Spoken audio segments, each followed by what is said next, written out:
Bonjour à toutes et bonjour à tous. Nous sommes heureux de nous retrouver pour cette 26e capsule de vie. Nous espérons que vous les suivez depuis le début. En tout cas, vous pouvez le retrouver sur le site. Heureux de consacrer aussi du temps pour ouvrir la parole de Dieu, bien sûr, ensemble, puisque c'est elle qui est notre référence absolue, unique et totale. Surtout en plus que Jésus nous a dit « Heureux ceux qui gardent la parole de Dieu, qui l'écoutent et qui la gardent ».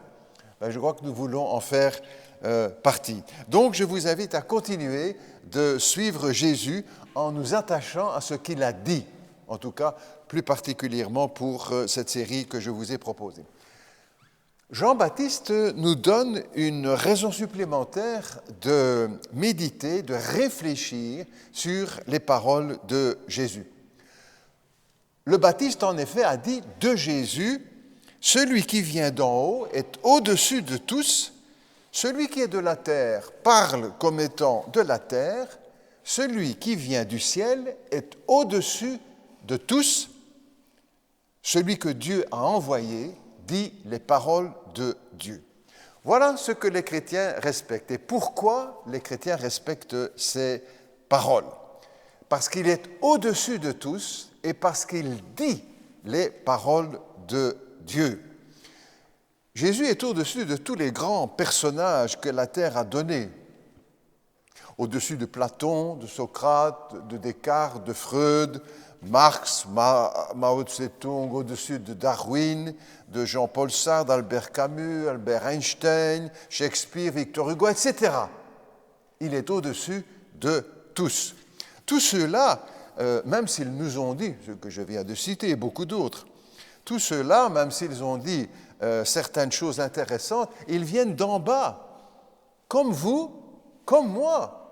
Ce qui veut dire aussi qu'ils n'en savent pas beaucoup plus que vous, ni que moi.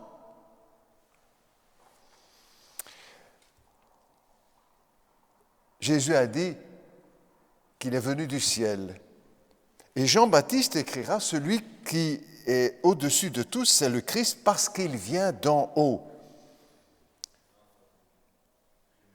Tous ces textes se trouvent dans l'Évangile selon Jean au chapitre 6 au verset 38. Alors, de deux choses l'une, ou bien nous avons affaire avec le plus grand malade mental que la terre ait porté et il ne faut lui apporter aucune attention, ou alors il est vraiment ce qu'il prétend être et il faut lui accorder la plus grande attention. C'est le choix des chrétiens. C'est le choix des chrétiens. Je préfère croire le Christ plutôt que Darwin. Je préfère croire le Christ plutôt que Jean-Paul Sartre. Je préfère croire le Christ plutôt que Karl Marx. Et je ne parle pas en mon nom personnel seulement, évidemment, vous l'avez bien compris. Et je n'ai pas honte de dire ces choses. L'apôtre Paul lui-même écrivait « Je n'ai pas honte de l'Évangile, pas honte du Christ, n'avais pas honte de la mort et de la résurrection de Jésus-Christ. » Et Jésus lui-même nous a dit « Si vous avez honte de moi devant les hommes, moi j'aurai honte de vous devant mon Père qui est dans les cieux. » Pas de raison d'en avoir honte. Mais le temps aussi peut-être de poser la question « Et pour vous ? Où va votre préférence ? Quel est votre choix? À qui faites-vous confiance? À qui avez-vous confié votre vie pour ici-bas et pour l'éternité? Quelqu'un dira peut-être au sujet de ce que nous venons de dire, « Oui, mais Jésus l'a dit qu'il descendait du ciel et tout le monde l'a cru. Il suffisait de le dire et voilà, les choses ont été acceptées. » Eh bien, je vous propose de faire l'expérience. Dites dans votre village et dans votre ville, sur la grande place, au moment du marché ou quand il y a un grand rassemblement, de vous lever et de crier « Je suis descendu du ciel » et vous, vous êtes d'en bas et moi je suis d'en haut. Et vous verrez la réaction.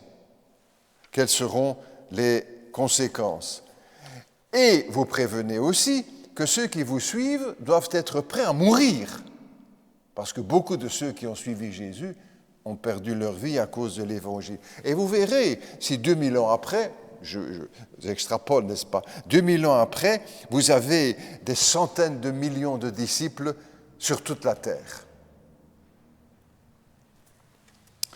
Jésus a dit, « Venez à moi, vous tous qui êtes fatigués. » Vous savez qu'Abraham n'a jamais dit « Venez à moi », grand personnage de l'histoire, de la foi.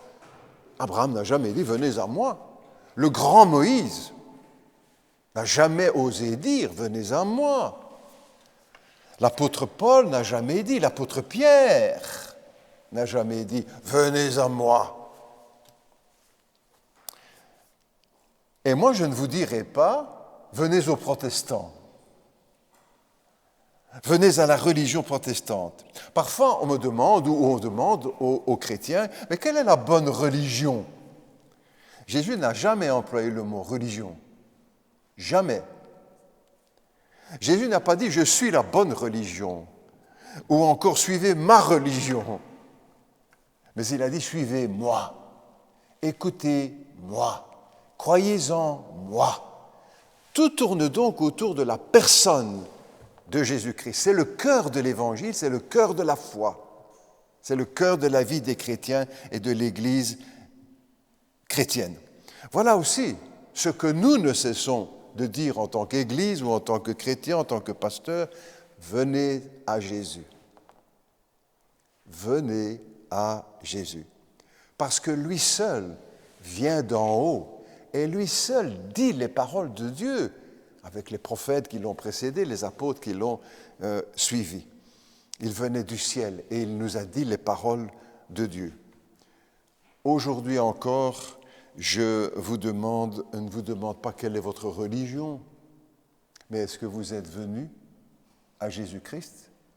Est-ce que vous croyez en Jésus-Christ, à ce qu'il a dit, à ce qu'il a fait, à sa mort pour nos péchés, à sa résurrection? Sur cette question, je vous dis à très bientôt pour une prochaine capsule de vie.